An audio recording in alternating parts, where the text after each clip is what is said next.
Bonjour à tous, donc cette vidéo a pour but de traiter des observables et en particulier du client HTTP dans Angular. Donc il s'agit d'une introduction. Tout d'abord, ce que nous devons savoir, c'est que les observables en fait sont des objets qui ont la particularité de pouvoir être traités comme une collection dont les items sont obtenus dans le temps. Donc concrètement, par exemple, on peut imaginer qu'on reçoit donc au travers d'un appel HTTP un GET et donc on reçoit dans le temps entre le moment de l'appel et le moment de la réponse, il y a un temps qui s'écoule et la réponse elle-même peut prendre plusieurs éléments espacés dans le temps. Donc typiquement, voilà ce que c'est un observable. Et comme on a un observable, on a ce qu'on appelle un observeur. Donc l'observeur, c'est celui qui va observer donc l'observable et qui va attendre de recevoir des notifications pour recevoir les informations. Donc, et l'autre élément important, c'est que donc, pour qu'un observeur puisse observer un observable, il faut qu'il fasse un subscribe. Donc, maintenant, nous allons voir les caractéristiques de l'observeur. Donc, l'observeur, en fait, c'est un objet qui doit avoir trois fonctions, qui doit implémenter trois fonctions. L'une, donc la première qui est la next. Donc, la next permet d'obtenir donc à chaque fois un objet au travers émis par l'observable à l'aide d'une notification. Il y a la méthode error qui doit être implémentée pour gérer donc en cas d'erreur lors de l'observation et la completed donc qui permet d'informer l'observeur du fait que l'observable a terminé. Alors, pour que l'observeur puisse commencer à écouter l'observable, il doit faire ce qu'on appelle, on doit utiliser la méthode subscribe. Donc, l'observable, lui, a comme caractéristique, donc quand on va en utiliser un, soit on utilise certains observables qui sont prédéfinis à l'aide de RxJS, qui est une bibliothèque aussi exploitée par Angular, ou bien à l'aide d'un constructeur. Alors, l'HTTP client est un observable et que nous allons pouvoir voir au travers de notre démo. Donc, au niveau de la démo, ce que nous allons faire, c'est utiliser à nouveau donc notre application. Elle est déjà en train de donc on a utilisé NGServe comme d'habitude, donc nous voyons que ça tourne bien. Nous avons ici un bouton que nous allons exploiter pour pouvoir justement faire l'expérimentation des observables. Donc quand on clique, on voit qu'il ne se passe rien. On a donc ici donc dans la page HTML, nous avons le bouton qui est ici. Je vais peut-être agrandir pour que vous puissiez voir facilement. Voilà. Donc, nous disions, nous avons donc ici le bouton qui utilise donc quand l'événement click est envoyé, il fait appel à la méthode onClickSwitch. Et donc, nous allons faire l'implémentation de cette méthode en allant donc dans donc dans le fichier appcomponent.ts. À nouveau, je vais agrandir pour que vous puissiez voir. Donc maintenant, nous allons faire par exemple un console.log. Voilà, on va mettre bouton cliquer, point d'exclamation. Ops. Nous sauvons, on va aller vérifier donc au niveau de l'application. Nous voyons bien donc que nous avons ici bouton cliquer quand on clique. Ok, c'est bon, donc ça fonctionne bien. Alors ce que nous allons faire, c'est que comme nous l'avions décrit là tantôt, nous allons créer un observeur. Donc pour faire un observeur, on avait dit que donc il suffit de créer, donc on va mettre un objet qui sera de type const, on va l'appeler un observeur. Et donc cet objet devra implémenter, donc nous l'avions dit, la méthode next et error incomplete. Donc nous aurons next, donc qui sera une méthode qui aura donc qui va être appelée et à laquelle qui recevra donc un objet qu'on va appeler valeur. Et on va utiliser donc les arrow function pour définir ce qui va se passer avec ce valeur. On fera un console log comme ceci et on dira voilà next a reçu. Voilà, un reçu. Et là, à côté, donc on va concaténer avec la valeur que nous avons reçue. Comme ceci. Donc ça c'est le next. On a un petit voilà, implicitly has type any type. Donc ce que nous pouvons faire ici, nous allons dire que c'est un string. Parce que nous rappelons que nous sommes dans du TypeScript. Et donc TypeScript que l'on est donc le typage qui est bien défini. Et alors maintenant ce qui se passe aussi, c'est que alors il faut le mettre entre parenthèses. Comme ça, la fonction comprend ce qui se passe. Donc voilà, nous avons mis un string. On a là donc la méthode next a été définie. Nous avions dit que nous devions définir une méthode error. Donc cette méthode error, elle aussi recevra une valeur. On va appeler ça donc un paramètre valeur qui sera de type string. Et à ce moment-là, même principe, on appelle le console log et on indiquera donc une erreur. Et on indiquera l'erreur qui est arrivée. Voilà, valeur. Et pour finir, donc nous avons le complete. Donc la méthode complete, quand elle est appelée, elle n'a aucun paramètre.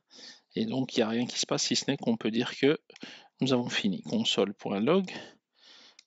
Et on dit que voilà, nous avons fini.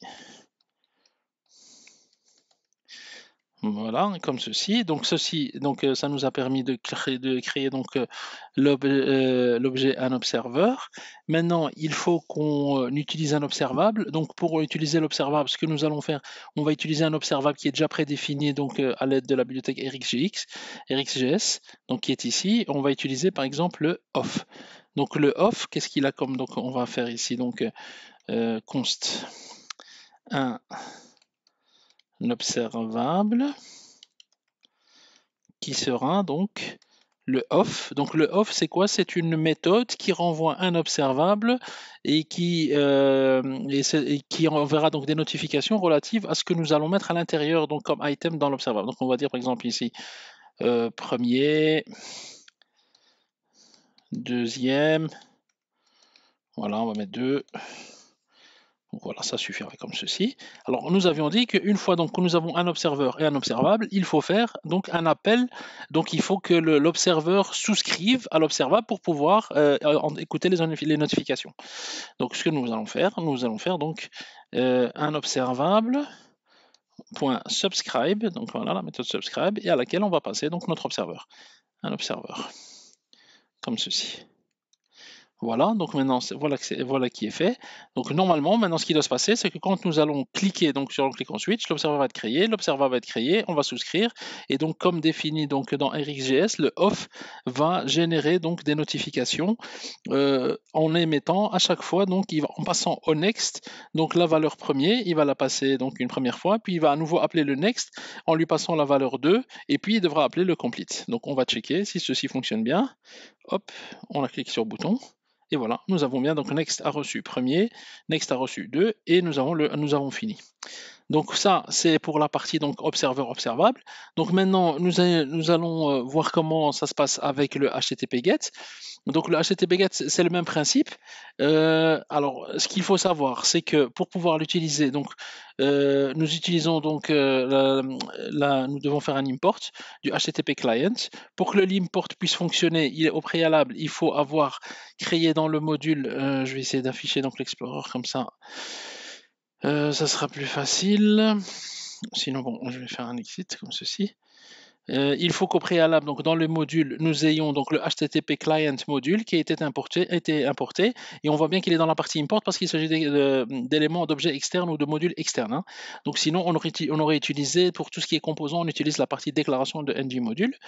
Et donc au niveau de donc que nous avons vu, on l'importe ici et alors on le passe donc à l'aide d'une propriété privée, on le passe dans le constructeur donc avec les dependency injection, hein, donc l'injection de dépendance. Nous avons ici donc un objet privé que nous avons appelé myHTTP client qui est de type HTTP client et qui sera instancié donc automatiquement par une injection de dépendance. Alors ce qu'il faut faire maintenant, nous allons utiliser donc un... Bon, le problème c'est qu'il faudrait idéalement qu'on ait un serveur qu'on puisse utiliser, qui puisse faire un appel, mais on va juste voir la partie erreur, ça sera toujours utile. Donc ce que nous allons faire, c'est à nouveau augmenter la visibilité, hop, comme ceci. Nous allons donc créer ici 10, on va l'appeler, hein, 10. Donc my HTTP client.get. Voilà, et alors quand on fait le get, qu'est-ce qui se passe? On va appeler donc une certaine URL. Donc imaginons que nous allions appeler donc www.google.com. Donc nous allons, ça ne va normalement pas marcher. Nous allons faire le subscribe. Le subscribe, nous allons donc lui passer un objet, comme nous l'avions fait préalable. Nous avions dit donc que dans le subscribe, il faudra donc le next, voilà. Et le next, donc on lui passe une valeur comme là tantôt, hein, donc on va l'appeler val, et hop, et on fera un console log, hein, console.log, et on met ici, on mettra la valeur. Voilà, et on a le erreur qu'on doit implémenter, error, qui lui aussi va recevoir une valeur, et alors nous allons faire console.log. On va mettre il y a eu une erreur dans le get, et nous allons indiquer donc l'erreur, voilà, avec le val, comme ceci. Oups, donc voilà, normalement, comme ceci, c'est suffisant. Nous sauvons, ça rebuild, et on va tester. On clique, voilà, et alors nous voyons que on reçoit bien, donc le get ne s'est pas bien passé, on reçoit donc il y a eu une erreur dans le get, et on a là ici l'erreur qui s'est passée. Donc on a un 404 not found, parce qu'il a été cherché localement. Donc déjà ça c'est un premier type d'erreur, et là, normalement, et donc si on parce qu'on a oublié de mettre le HTTP, donc on va mettre HTTP comme ceci, et là aussi ça risque de générer une erreur de type Corse. Donc les erreurs de type Corse, voilà, donc has been blocked by Corse policy.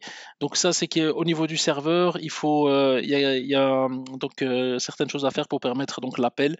Donc c'est tout à fait normal, mais donc ça permet quand même de concrétiser l'exemple et de comprendre que l'erreur, donc le deuxième paramètre a bien été appelé. Le troisième paramètre complete n'a pas été mis parce qu'en général avec le get il n'est pas nécessaire, il n'est pas obligatoire.